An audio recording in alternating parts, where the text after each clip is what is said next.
ருசியா பேசுற ருசியா பாக்குற ருசியா சமையல்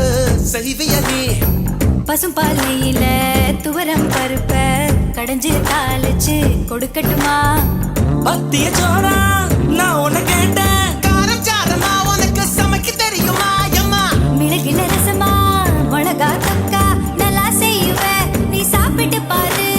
நண்டு வறுக்க தெரியுமா கோழி பொறுக்க தெரியுமா ஆட்டுக்கால நசுக்கி போட்டு சூப்பு வைக்க தெரியுமா ஏன் இடுப்பு ஓரமா இருக்குதையா காரமா கண்டு நீயும் குடிச்சுட்டா எடுத்துக்கையா தாராளமா கல்யாணம் தான் கட்டிக்கிட்டு ஓடி போலாமா இல்ல ஓடி போய் கல்யாணம் தான் கட்டிக்கலாமா